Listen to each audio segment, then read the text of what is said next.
पंडित अंबिका दत्त व्यास द्वारा विरचित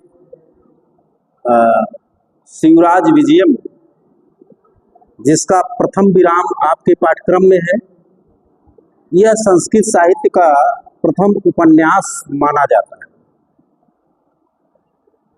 और प्रथम विराम जब आरंभ होता है तो भारतीय परंपरा के अनुसार, भारतीय संस्कृति के अनुसार ये कोई भी कार्य आरंभ होता है तो सबसे पहले मंगल आचरण या मंगलाचरण होता है, जिससे जो भी कार्य प्रारंभ किया जा रहा है उसका निर्विघ्न समाप्ति हो सके, कोई बीच में व्यवधान ना आवे, कार्य निर्विघ्न रूप से समाप्त हो सके।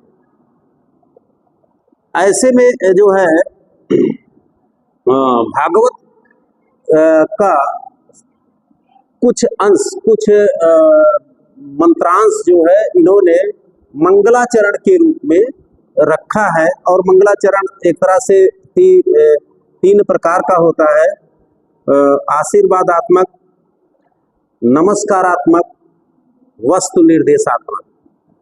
आशीर्वादात्मक मंगलाचरण, जिसमें किसी अपने अभीष्ट से आशीर्वाद आदि की कामना की जाती है। नमस्कारात्मक मंगलाचरण में अपने अभीष्ट से नमस्कार किया जाता है। और वस्तु निर्देशात्मक मंगलाचरण में जो भी ग्रंथ आरंभ किया जाता है उस ग्रंथ का कथा वस्तु इंगित होता है, संकेतित होता है, कथा वस्तु का संकेत उस मंगलाचरण में होता है।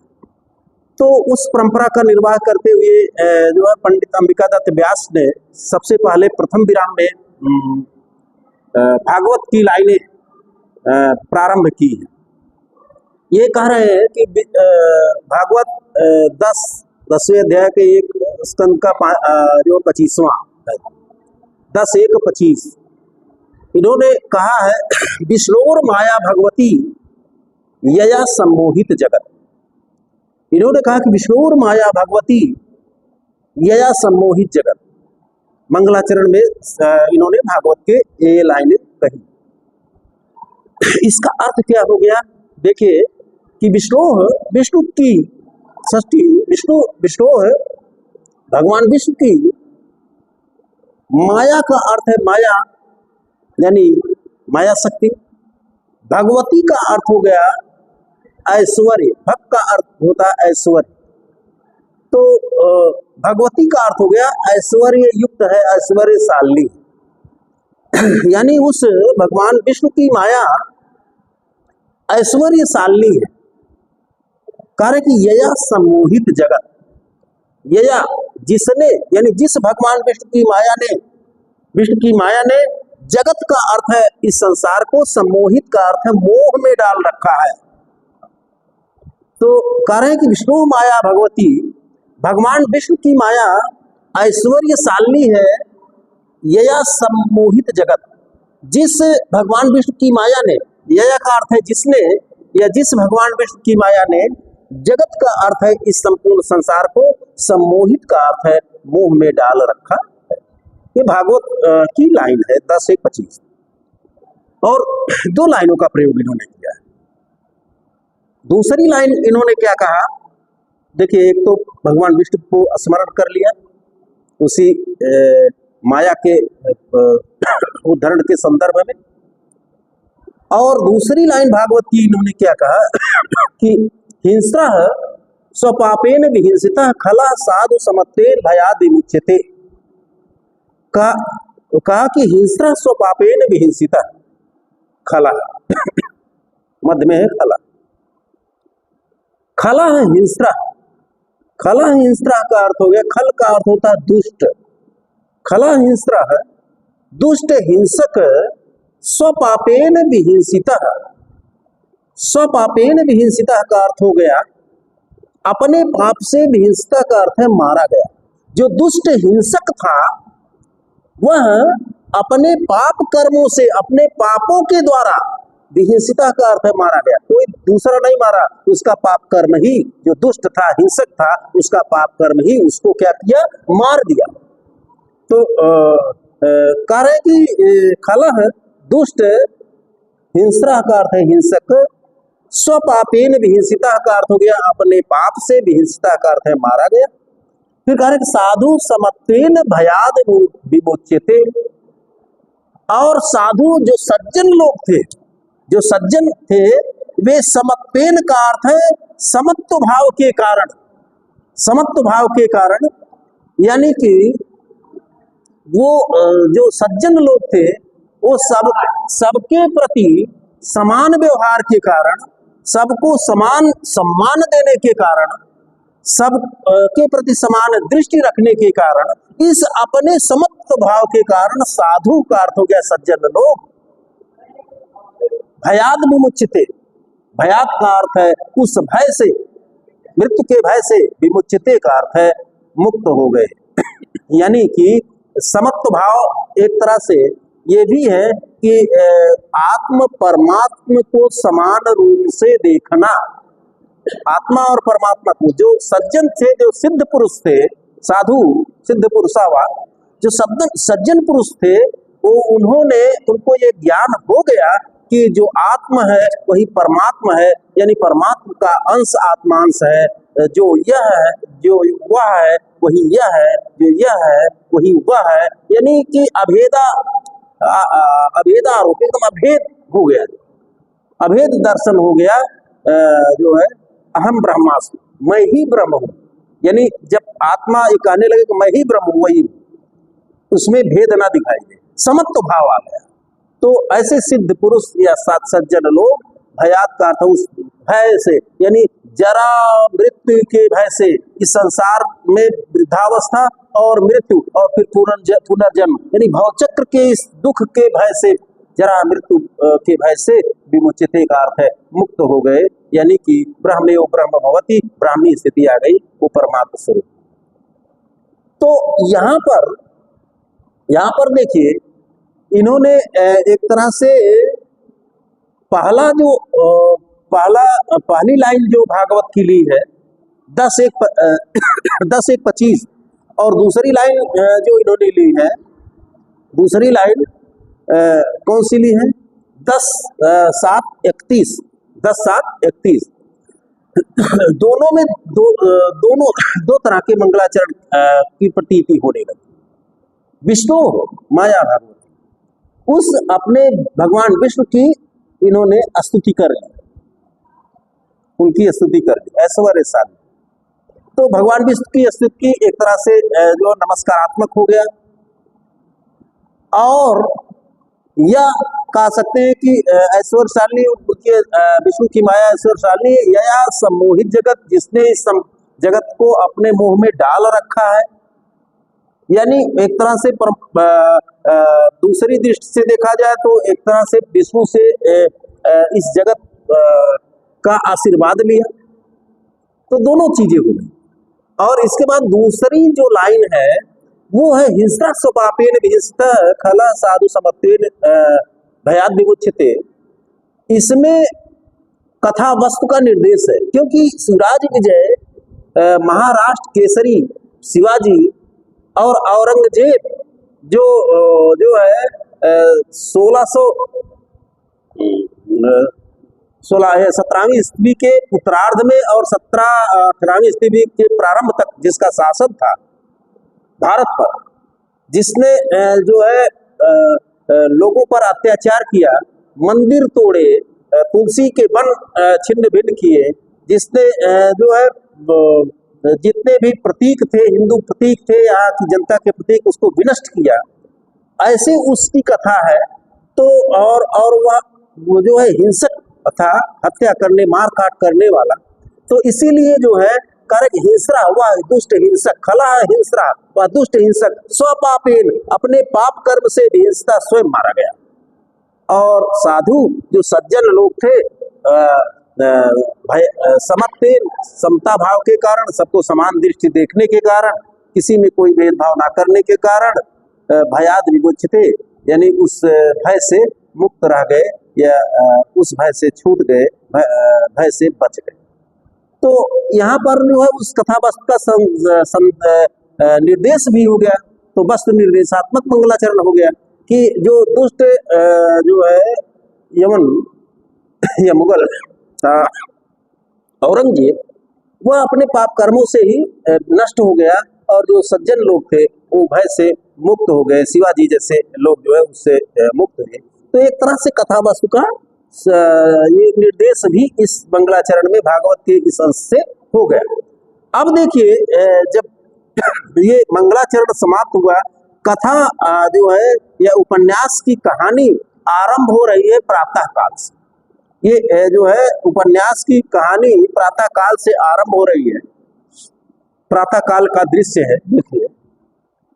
अरुणेश प्रकाशा पूर्वस्याम भगवतो मारीचि मालिना, एस भगवान मणिराकाश मंडलस्य चक्रवर्ती खेचर चक्रस्य कुंडलम आखंडल दिशा दीपको ब्रह्मांड भांडस्य प्रेयान पुंडरीक पटलस्य कुशोक विमोका कोक लोकस्य अवलंबो रोलंब कदम्बस्य सूत्रधारा सर्व व्यवहारस्य ईनस्य दीनस्य अयमेव अहोरात्रम जनयति अयमेव वस्त्रम द्वादश भागेषु विभनक्ति अयमेव कारणम शरणाम ऋतूराम अयम एसे अंगीकरोतु उत्तरम दक्षिणम चायनम एनेनेव संपादिता युग भेदा एनेनेव कीर्ता कल्प भेदा एनमेवाश्रित भवति परमेष्ठिना परार्ध संख्या असवयो चकर्ति बभर्ति जहर्ति च जगत वेदा एतस्य वंदिना गायत्री अमुमेव गायति ब्रह्मनिष्ठ ब्राह्मणा अमुमेव अहर हर तिष्ठन्ते धन्य स्कुलमूलम श्री रामचंद्रस्य प्रणम्ये विश्वेशामिति उद्देश्यंतम भास्वंतम प्रणमन निज पर्ण कुटीरात निश्चक्रामा कश्चित गुर सेवन पटु विप्रवटु। बहुत अच्छा उपन्यास है, बहुत अच्छा उपन्यास है। देखिए प्रारंभ हो रहा है प्रातः काल से, दृश्य ये उपन्यास का दृश्य प्रारंभ हो रहा है प्रातः काल। इसको पढ़ना प्रारंभ करेंगे तो मन करता है पढ़ते जाए। अरुणेश प्रकाशा पूर्वस्याम भगवतो मारीचि मालिना अकारो वासुदेव, आपो वर्णमाला में जो स्वर है आ, इसको वासुदेव का यानी कि विष्णु का प्रतीक माना जाता है। और ग्रंथ का आरंभ किस वर्ण से हो रहा है? आ से ही हो रहा है। अरुणेश आ, यानी उस विष्णु को पहले इन्होंने प्रारंभ में ही याद कर लिया, अकारो वासुदेवा कहा गया। तो अरुणेश प्रकाश भगवतो मारीचि मालिना, अरुणेश प्रकाश, अरुण का अर्थ है लाल, एस का अर्थ है ये, प्रकाशा का अर्थ है प्रकाश है।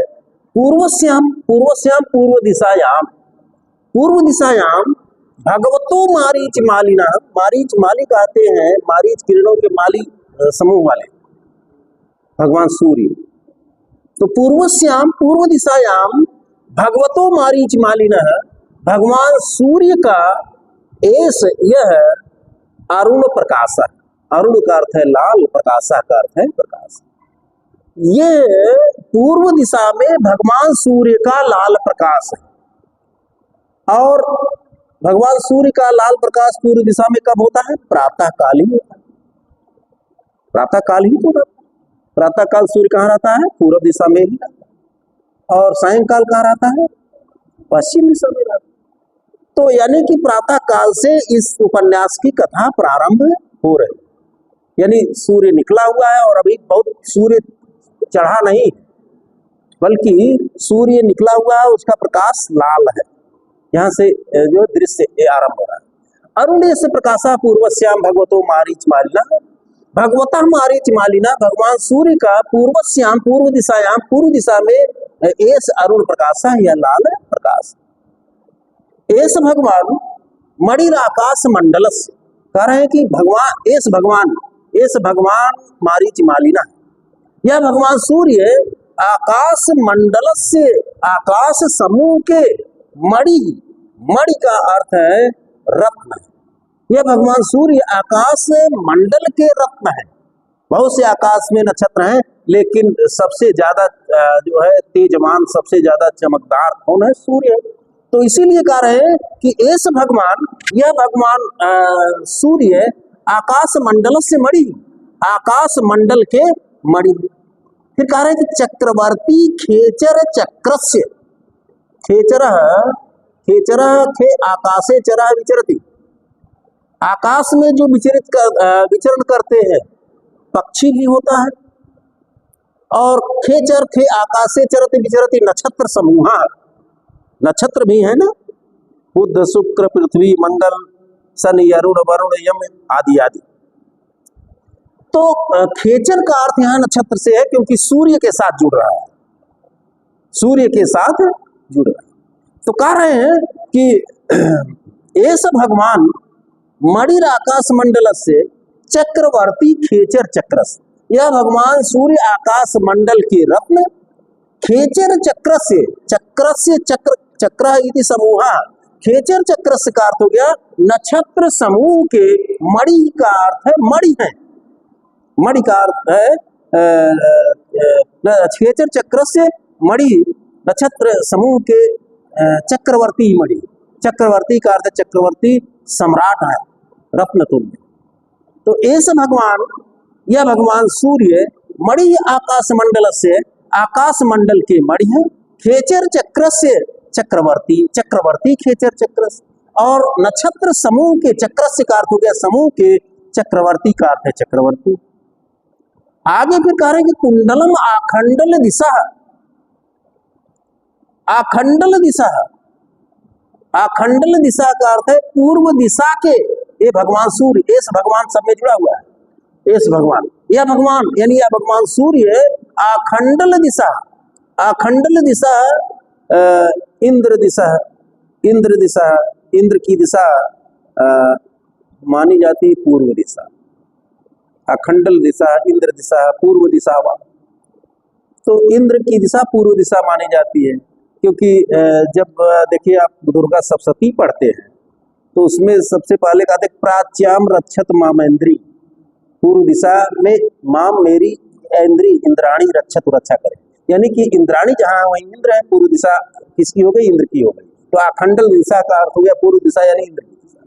तो कह रहे हैं कि कुंडलम आखंडल दिशा, आखंडल दिशा कुंडलम, ऐसे भगवान सब में जुड़ा हुआ है।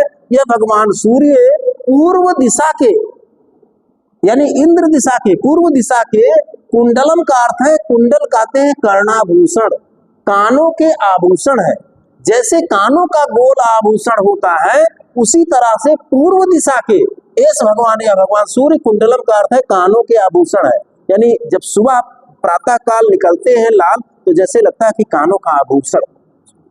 तो इसीलिए कह रहे कि इस भगवान कुंडलम आखंडल दिशा, यह भगवान पूर्व दिशा के कर्णाभूषण है। फिर कह रहे कि दीपको ब्रह्मांड भांडस्य, ब्रह्मांड भांडस्य, भांड इति गृह, ब्रह्मांड भांडस्य, ब्रह्मांड रूपी घर के षष्ठी, ब्रह्मांड इस भगवान सब में जुड़ा हुआ है। इस भगवान या भगवान सूर्य ब्रह्मांड भांडस्य का अर्थ हो गया ब्रह्मांड रूपी घर के क्या है, दीपक, दीपक इति प्रकाशक है, दीपक है यानी प्रकाशक है।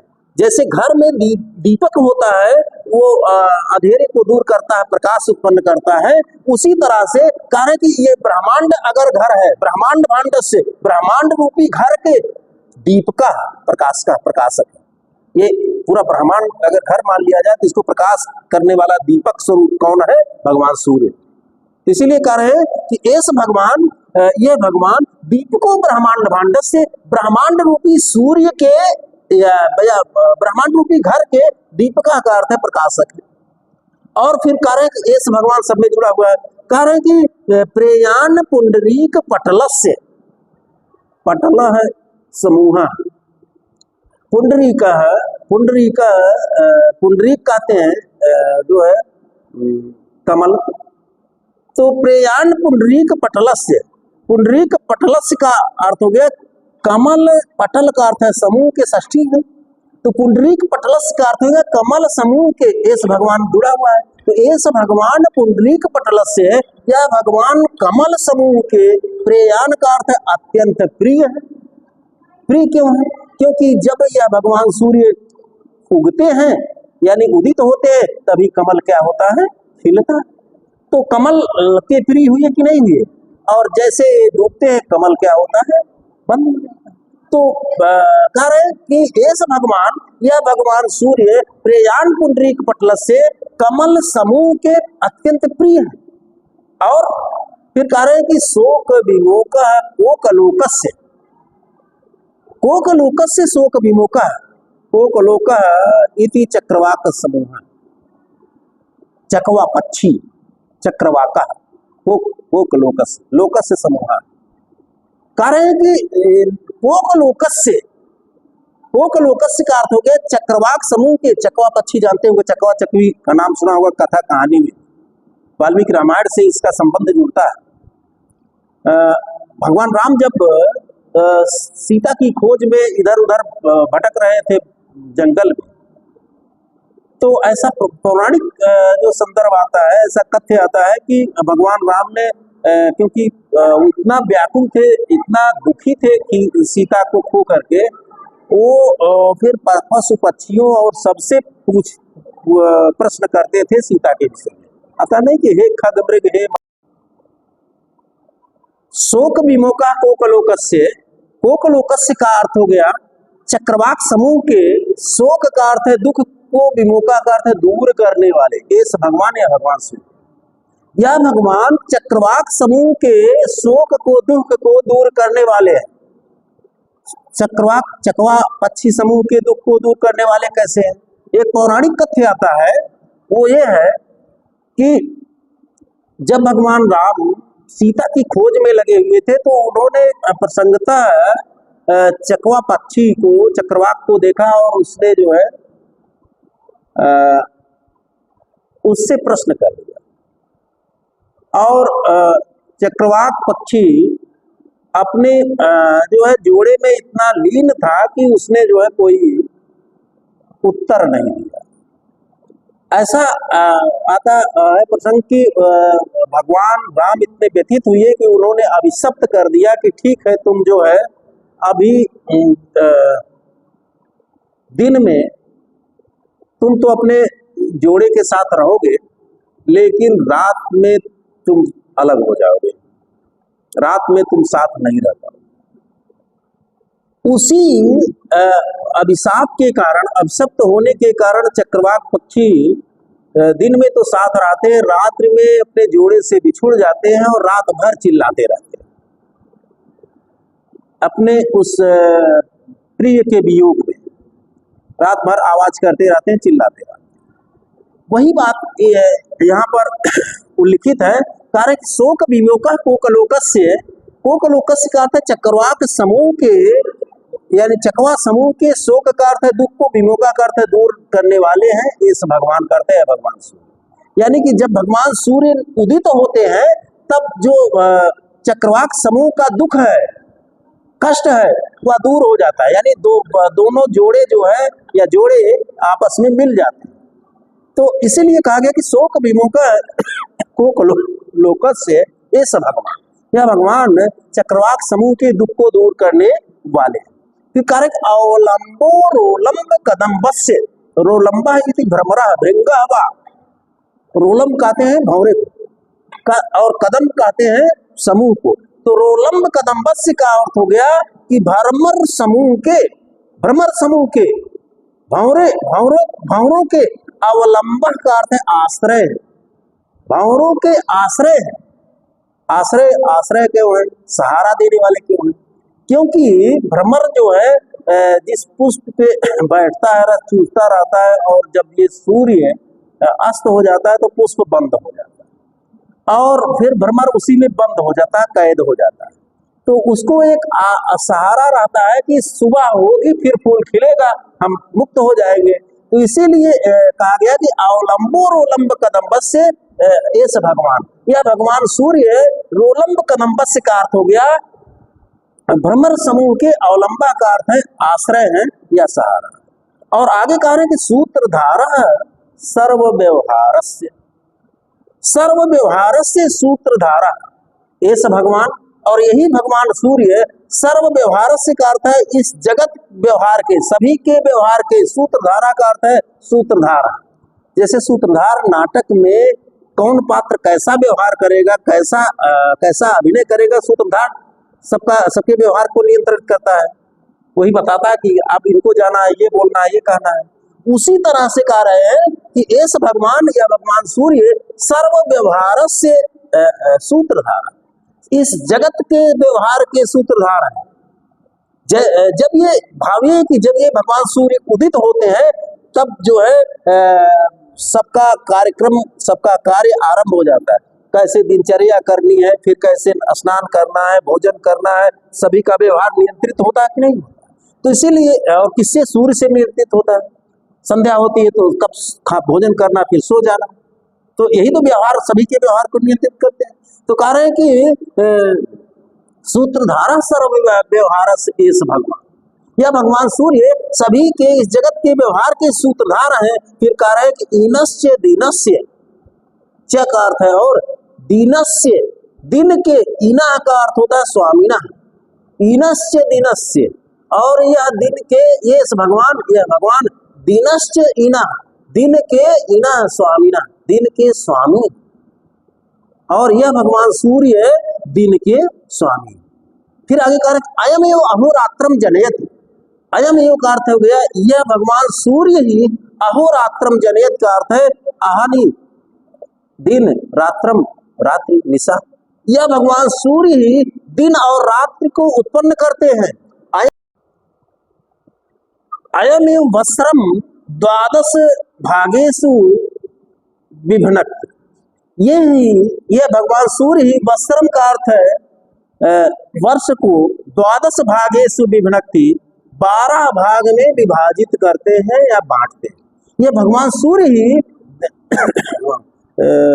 वर्ष को 12 भागों में बांटते हैं, यानी कि जो 12 मास हैं, ये क्या कहते हैं, जैसे आषाढ़ सावन भादो कुआर कार्तिक अगहन पूस माघ फागुन चैत बैसाख जेठ आषाढ़ फिर सावन भादो, ये 12 भाग हैं। ये हिंदी अंग्रेजी में जनवरी फरवरी मार्च अप्रैल मई जून जुलाई अगस्त सितंबर अक्टूबर नवंबर दिसंबर, तो 12 भाग। तो कह रहे कि अयम वस्त्रम द्वादश भागेषु विभनक्ति, यह ही भगवान सूर्य ही, वस्त्रम का अर्थ है वर्ष को, द्वादश भागेषु विभनक्ति का अर्थ है 12 भागों में बांटते हैं। कारण अयमेव कारणम शरणाम ऋतुराम, अयमेव या भगवान सूर्य ही शरणाम ऋतुराम, 6 ऋतुराम, ऋतुओं के कारणम का अर्थ है कारण है। यह भगवान सूर्य ही 6 ऋतुओं के कारण है। भारतवर्ष में 6 ऋतुएं पाई जाती, सामान्यतया 3 ऋतु, वर्षा, गर्मी और जाड़ा, लेकिन विशिष्टतया 6 ऋतु वाला देश भारत है। तो कह रहे कि अयम एवं कारणम शरणाम ऋतुराम, यह भगवान सूर्य ही 6 ऋतुओं के कारण है। 6 ऋतुएं हैं ग्रीष्म, वर्षा, शरद, हेमंत, शिशिर और बसंत। तो कह रहे हैं अयम एवं कारणम शरणाम ऋतुराम, यह 6 ऋतुओं के कारण है। फिर कह रहे हैं कि ऐसे अंगीकरोत उत्तरम दक्षिणम चायनम, ऐसे या भगवान सूर्य ही अंगीकरोत का अर्थ स्वीकार करते हैं, उत्तरम दक्षिणम चायनम, उत्तरायण और दक्षिणायण, अयन का अर्थ होता है सूर्य मार्ग। यही भगवान सूर्य उत्तरायण और दक्षिणायन सूर्य मार्ग को, उत्तर और दक्षिण सूर्य मार्ग को अंगीकरोत का अर्थ है स्वीकार करते हैं। जब सूर्य उत्तरायण होता है तो दिन बड़ा होता है, और जब सूर्य दक्षिणायन होता है तो दिन छोटा हो जाता है। तो उत्तर और दक्षिण मार्ग को ये भगवान सूर्य ही स्वीकार करते हैं। फिर कह रहे कि एनेन संपादिता युग भेदा, कह रहे कि एनेन, इन्हीं के द्वारा ही युग भेदा, संपादिता का अर्थ हो गया युग भेद, युगों का भेद, यानी कि कौन कौन, कलयुग, सतयुग और इसके बाद त्रेता द्वापर, ये जो है 4 युग। तो इन्हीं के द्वारा ही संपादिता का अर्थ संपन्न होता है, युग भेदा का अर्थ है युग भेद। युग भेद, एक युग जो है 4 युगों के 1000 कर्म, 1000 बार अगर हो जाए तो युग से भी बड़ा हो जाता, कल्प एक आता है। तो कह रहे कि इन्हें संपादिता युग भेदा, इन्होंने ही युग के भेद को संपन्न किया है, यानी युगों को बांटा है, यानी ये लगातार चलते जा रहे हैं, तो ये एक एक दिन बीतता जा रहा है और युग बीत जा रहा है। तो कह रहे हैं कि एने संपादिता युग भेदा, एने कृता कल्प भेदा, देखिए कल्प आ गया, इन्हें और इन्हीं के द्वारा कृता का अर्थ है किया गया है, कल्प वेदा का अर्थ है कल्पों का भेद, यानी कि जब युगों का 1000 चक्र हो जाता है तब एक कल्प होता है। तो कह रहे हैं कि इन्हें संपादिता इन्हें कृता कल्प भेदा, और फिर कह रहे हैं एनम एव आश्रित भवति परमेष्ठिना परार्ध संख्या। परमेष्ठिना का अर्थ है ब्रह्मा की, परमेष्ठी कहते हैं ब्रह्मा को, परमेष्ठिना का अर्थ हो गया ब्रह्मा की परार्ध संख्या। परार्ध संख्या का अर्थ है अंतिम संख्या, ब्रह्मा की सबसे अंतिम संख्या। कह रहे हैं कि एनम एव आश्रित भवति, एनम एव इन्हीं सूर्य का ही आश्रित आश्रय लेकर के भवति संपन्न होती है। ब्रह्मा की अंतिम संख्या परमेष्ठी, अंतिम ब्रह्मा की परार्ध संख्या यानी अंतिम संख्या एनम एव आश्रित भवति, इन्हीं का ही आश्रय लेकर के भवति का अर्थ है होती है। फिर आगे कह रहे हैं कि असवयो चकर्ति बभर्ति जहर्ति च वेदा च जगत। कह रहे हैं कि असवयो यही यानी भगवान सूर्य ही जगत का अर्थ है, इस संसार को, चकर्ति का अर्थ है इसका सृजन करते हैं, बभर्ति का अर्थ है भरण पोषण करते हैं, जहर्ति का अर्थ है इस संसार का नाश भी करते हैं। यानी कि जैसे सूर्य अगर ना हो तो जीव पृथ्वी पर आए ही ना, चाहे वो वनस्पति हो चाहे अन्य जीव जंतु, पृथ्वी पर उगेंगे, प्रकाश संश्लेषण की क्रिया नहीं होगी तो वनस्पति आएगी नहीं।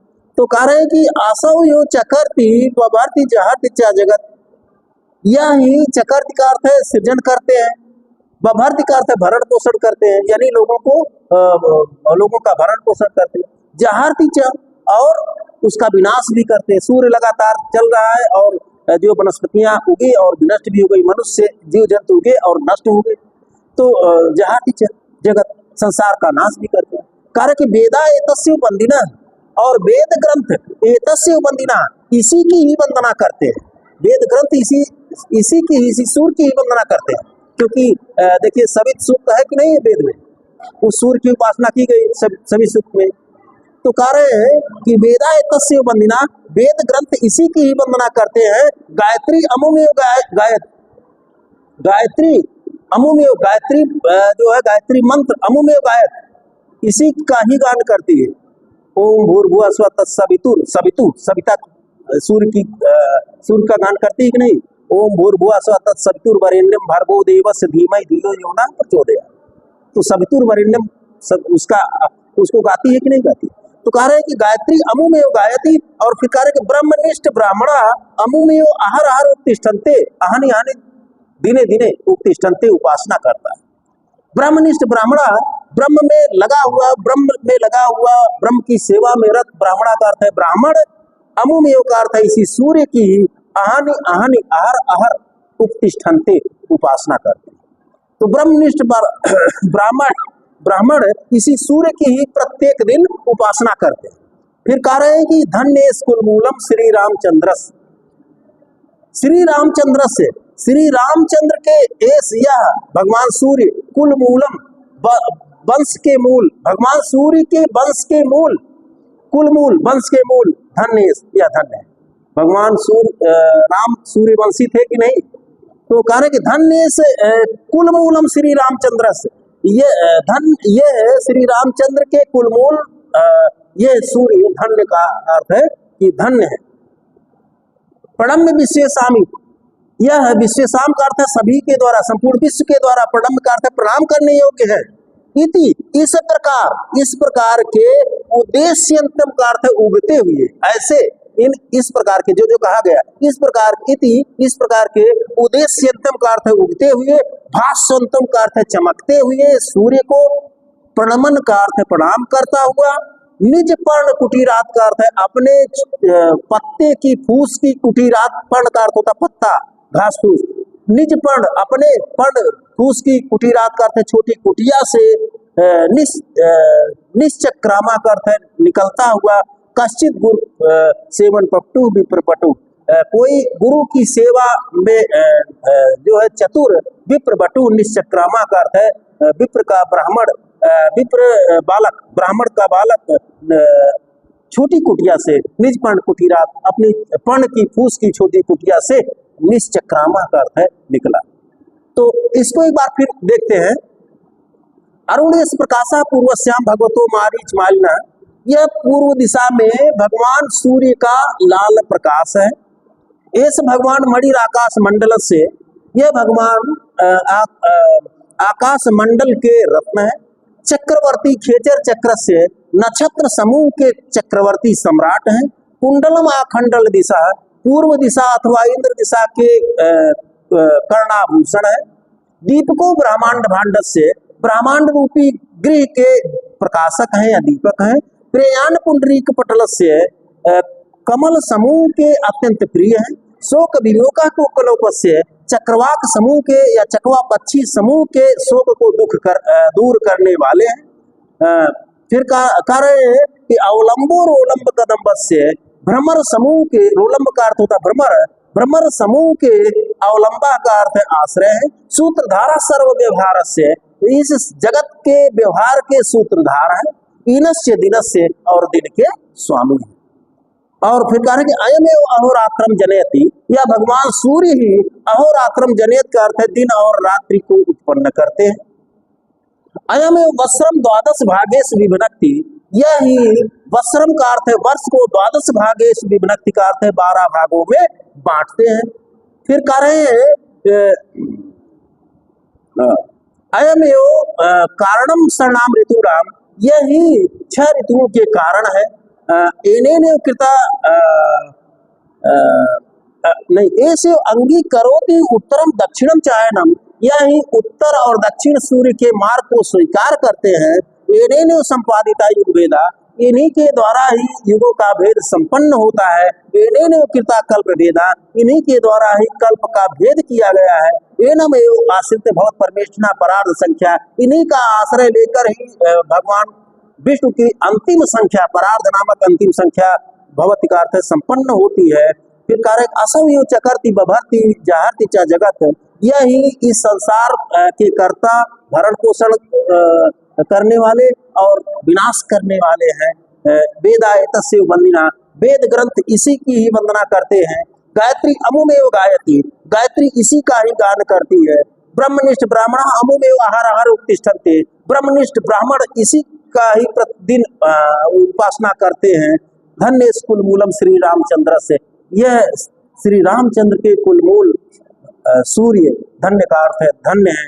प्रणम में विश्वेशाम एस विश्वेशामिति, यह संपूर्ण संसार के प्रणाम करने योग्य है। उद्देश्यंतम भास्वंतम प्रणमन, इस प्रकार उद्देश्यंतम भास्वंतम प्रणमन, इस प्रकार उगते हुए सूर्य को प्रणमन का अर्थ है प्रणाम करता हुआ। गुरु सेवन पटु विप्रवटु, गुरु की सेवा में चतुर निपुण, विप्रवटु का अर्थ है ब्राह्मण का बालक या विप्र बालक। निज पर्ण कुटीरा, अपने फूस की कुटिया से। निश्चक्रामा कश्चित गुरु सेवन पटु विप्रवटु, कोई गुरु की सेवा में निपुण ब्राह्मण बालक। निज पर्ण कुटीरात, अपने फूस की कुटिया से। निश्चक्रामा का अर्थ है निकला, ऐसा जो है वो ब्राह्मण बालक निकला। यहाँ तक हो गया।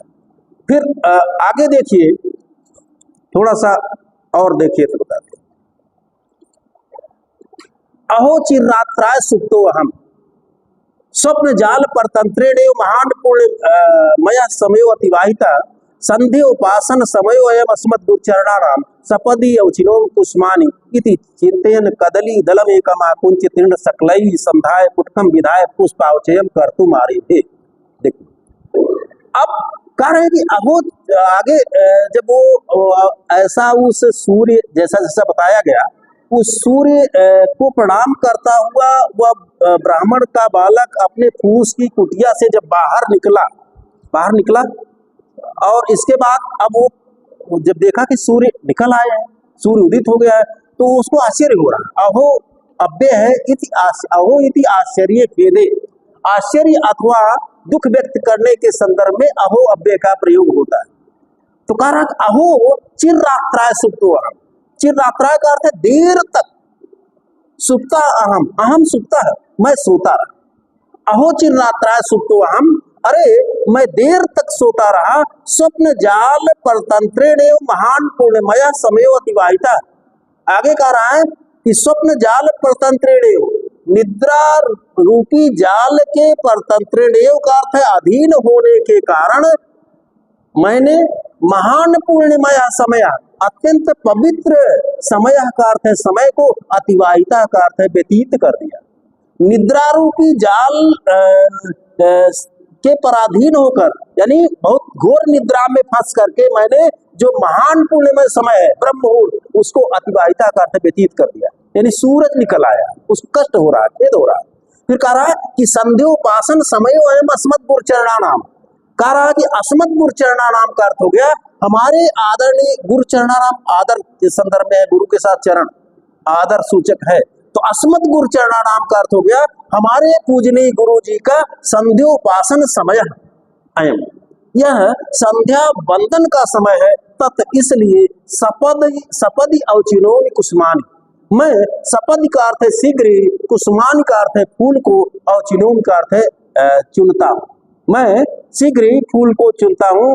इति ऐसा चिंतन का अर्थ है सोच करके, कदली दलम एकम आकुंचे, केले के दल को, पत्ते को, एकम का अर्थ है एक, केले के पत्ते को, आकुंच का अर्थ है तोड़ करके, तीर्ण सकलई संधाय का अर्थ हो गया, तिनके के, सकल का अर्थ होता है टुकड़े से, संधाय का अर्थ है जोड़ करके, तिनके के टुकड़े से जोड़ करके, देखिए केले का पत्ता तोड़ा और तिनके के टुकड़े से उसको जोड़ा, और पुटकम विधाय, पुटक का अर्थ होता है दोना, विधाय का अर्थ है बनाकर, तिनके से जोड़ करके दो, पुटकम विधाय का अर्थ हो गया दोना बना करके, पुष्पावचयम कर्तुम आरूढ़े, वह ब्राह्मण बालक जो है पुष्पावचयम कर्तुम आरूढ़े पुष्प चुनना प्रारंभ कर दिया।